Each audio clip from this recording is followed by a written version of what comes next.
Hey guys, welcome back to the QX Financial podcast series on estate planning featuring Phil Shekerlian. Thank you so much for watching the video today. And if you get some knowledge out of it, please remember to like, comment, share it with your friends and your family, share it with your social media networks. Helps us out a ton and allows us to continue to produce these educational videos for you. I am Nathan Bigley with QX Financial. And today I am joined again by estate planning attorney Phil Shekerlian. Phil, welcome back. Thank you for having me again. Pleasure to be here. Of course, we could do these every week. It's been a blast, and I understand today we're going to be diving back into part 2 of some of the different business entities. Yes. Very cool. Exciting.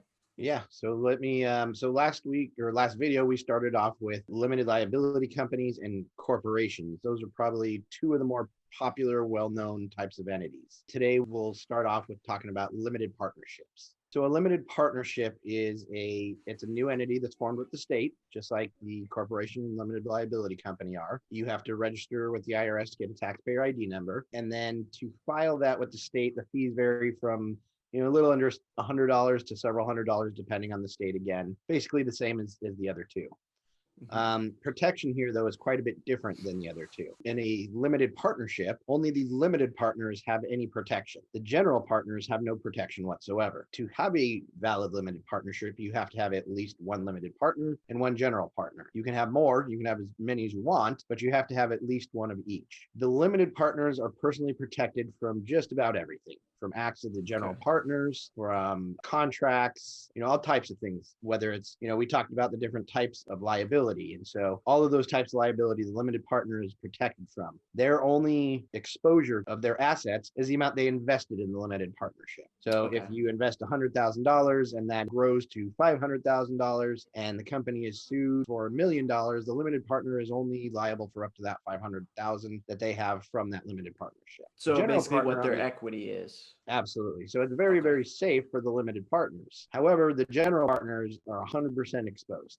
They are exposed to negligence lawsuits, to creditors, to all types of stuff. The general partners, there's different ways to structure this, and I'm trying to simplify this. So a lot of the times what individuals will do is if they're worried about the general partner having exposure, because if a general partner has the knowledge on how to run the business, they probably have substantial assets to themselves. It's not their first rodeo, if you will. Sure.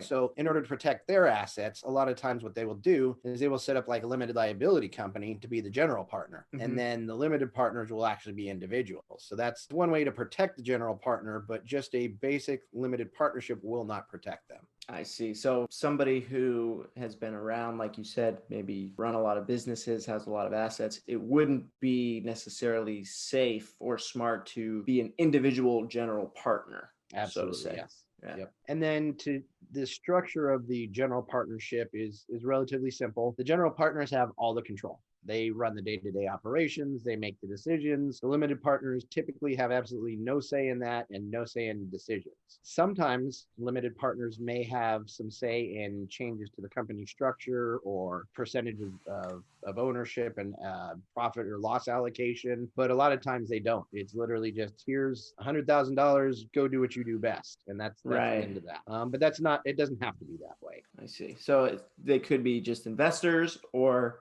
they could have maybe a vote in how certain structure changes be made, or could they even be involved in some of the day-to-day strategy, or does that make them a general partner? Yeah, if they're involved in the day-to-day strategy, that gives them exposure to liability. Got it. So in order to get that limited liability protection, you have to be not so involved as the general partners. Absolutely. Okay. They can advise the general partners on what they think should happen, but ultimately that's the general partner's decision because they hold all the liability.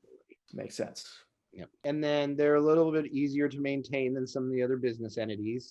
You don't have to do any annual updates, no annual meetings, and a lot of the times you don't even need a resolution for major changes unless it's going to affect the limited partners. There's no limit on employees. They can hire as many employees as they want. And then we had talked about tax structures previously in the last video. They cannot be a C Corp or an S Corp, but they can be taxed as a partnership or even potentially a disregarded entity, or they couldn't even be a sole proprietorship. So they're only taxed as a partnership. And remind our viewers again what that means exactly. Yeah, so a partnership taxation is a pass-through type where the entity itself doesn't pay the taxes. The entity reports the tax on a 1065 return, and then from that return, a K-1 is generated, and that goes to the partner's individual 1040 taxes at the end of the year, and that's where the taxes are paid. Got it. Okay. So paid on an individual basis, essentially, after run through. Yep. Okay. And then once again, just like a LLC, this cannot be publicly traded. It's not something that has stock. I see. Okay. And do you see these often? I know they're not the most popular, but do you see Limited them? partnerships, I do see every so often, and typically for startup type businesses where somebody wants to invest in a startup business, but they don't want to have any liability in case things go the wrong way. So they just say, here's $100,000, and that is my commitment to this business. If I get a great return on it, great. If I don't, well, at least I'm not being sued and not losing anything more than $100,000. Got it. So that these are probably a common business entity for maybe a venture capitalist to be a part of, something like that. Definitely, that can be a good one of many good strategies. Very cool. Yeah. Something that you see very commonly is a general partnership. That's basically like a limited partnership, but without the limited partners. There's no filing requirements with the state, but you do need an IRS taxpayer ID number. All of the partners have equal rights, equal obligations, equal liabilities, equal amount. Well, they can decide how much in profit sharing and things like that. That doesn't have to be equal, even though all the other ones are. Okay. But they don't have any protection. I typically see this done because people don't know there's better ways out there. They just say, hey, I've got a friend or a colleague and I want to start a business with them. Let's get something together so that we make sure that if there are disputes, we don't fight amongst ourselves, and that we've got a proper allocation for how profit and loss is going to go to pay who pays what taxes. Those are very common, but not highly recommended. Interesting. So one of the more common types is one that is also done very often and isn't really the safest or very smart to do.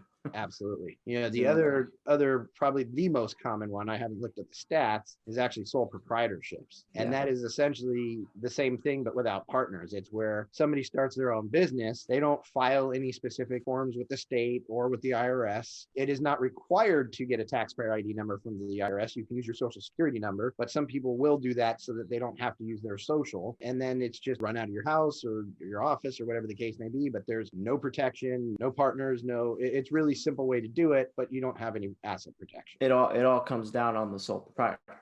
Absolutely. And that gets filed directly on your tax return on one of the schedules on your 1040, and you don't have to do a separate tax return. They're very simple to run. So if you are a entrepreneur, you have this great idea, you're going to run this business out of your house, out of your garage, and you're going to make this product and do 100,000 in revenue as your goal. What would you recommend generally one of these entities for them to file under? It's tough because every situation is different. I would need to know more about the individual, what their other sources of income are, what assets they have if they need to be protected, what their knowledge of doing business is. For some people, simple is better. For others, they need to have a more complicated plan because they have more to lose. And so there's really no one size fits all. I would say I do LLCs more than any other entity because they have a lot of very good benefits and not a lot of downsides. But one of the big downsides is here in the state of California, they have to pay an $800 a year minimum fee to the state just for having that open. So for some businesses that may be, especially startups, that may be a little bit too costly. And the sole proprietorship, does that require a fee?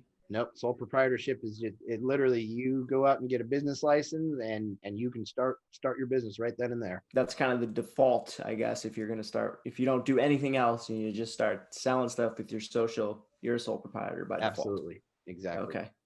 Got it. Very cool. Yeah. Another type of structure, this one is not very common because different states regulate them differently. And here in California, they're called limited liability partnerships. But here in California, those can only be used by certain groups of professionals. The doctors, lawyers, engineers, architects, CPAs, I think there's a few others. But if you're not one of those types of entities, then you cannot use an LLP in the state of California. And LLP stands for limited liability partnership. So as the last term designates, there's got to be more than one person. You have to have partners. So for individuals like myself, I'm an attorney, so I could do an LLP, but I don't have a partner. So I can't actually have an LLP. I have to have a professional corporation as my only option in California. They don't allow me to do an LLC as much as I'd like to do one, but that's the nature of how some of these structures work. I see. Is that based on the fact that you practice law, that you only have those couple options, or? Correct. Yes. Okay, Yeah. I And a see. lot of professionals, like I said, engineers, architects, CPAs, Yeah, financial advisors, they're grouped into the same type of professional services. I see. Um, And the LLP, I'm assuming, since it has the word partner in it, but it has to be exactly two. it has to be two or more. Okay, so it can be two Yep. or more. Interesting. Okay. Absolutely.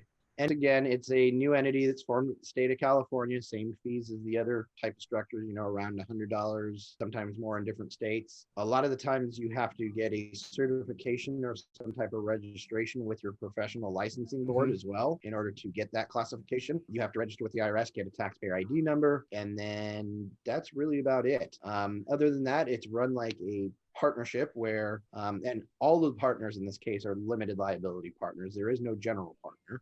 And so all of the partners are responsible for their own acts. They are, if I make a mistake and I have a partner in an LLP, my partner is shielded from my mistake, but I'm not, and vice versa. Uh-huh. And then contract, the business itself is subject to any type of contract liability. Okay, interesting. So, Yeah. and you said this is a new entity? It's not necessarily new. It's just a restricted type. Well, I mean, in comparison to some of the other entities, it is. I mean, an LLC is technically a new entity in Okay, comparison as well, but it's not that new. It's been around for decades. got it. Yeah. Cool.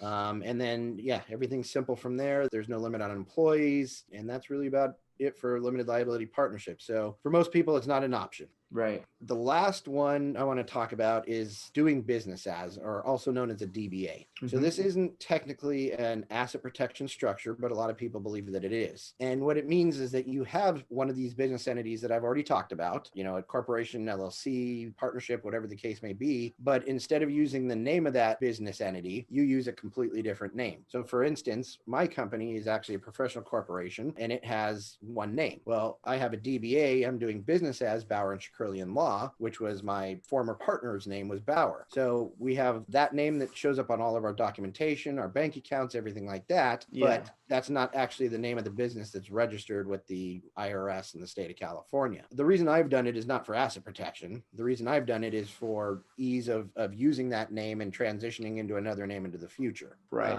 But a lot of people do it because they think that it's going to make it harder to find out what the actual company is if somebody wants to sue them. It's really very simple to figure that information out. Uh-huh. So it really doesn't provide asset protection. Yeah, I mean, it's really simple to set one up. You have to have your entity going first, and then once that entity is going, you simply just file with the county that you're running that business out of, and you publish it in a local paper saying, hey, this business entity is now going to be running under this name. And then once that's done, you've got your DBA ready to go. Obviously, it can't conflict with another name out there, so you have to find a unique DBA name. But for a few $100, you can have a DBA of your own. And is that sort of the reasoning, like branding and marketing reasons? Like they want to be, it's just based on the name, right? It doesn't necessarily give you any sort of benefit other than you getting to choose the name. Correct. Right? One of the ways that it can be actually really helpful is, let's say I started a commercial investment company and I wanted to buy a strip mall in 2 different cities, or one in each of those cities. And let's say I wanted to call the company itself Strip Mall A and the one in the other city Strip Mall B. Well, rather than having to set up 2 different companies to have those 2 different names, I can run both of those DBAs under my one company.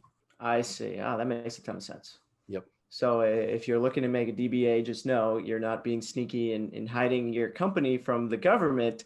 It's a branding and marketing thing to keep things easy for yourself. So that's cool. And there's other ways to structure businesses out there, but they're very uncommon and not really helpful. So that pretty much wraps up the business types. There you go. Well, thank you so much, Phil. Again, that was part 2 of the different business entity types. You can probably find part 1 right above this video on YouTube. So be sure to check that out if you haven't seen it. Thank you again for watching today. And please remember, like, comment, share if you liked the video. And again, I'm Nathan Bigley with QX Financial. Thanks for joining us today. The commentary provided in this video is for informational and educational purposes only. No advice, offer, or solicitation of any kind, expressed or implied, is being given. The views and opinions expressed do not necessarily represent the views and opinions of QX Financial, any subsidiaries, or associates thereof. When considering making any changes to your situation, you should consult a competent licensed professional. All rights reserved. Copyright September 17th, 2020. This information is not intended and should not be taken as legal advice for any particular set of facts or circumstances. You should contact an attorney directly for advice with specific legal problems. None of this information creates an attorney-client relationship with the law offices of Phil Shekerlian.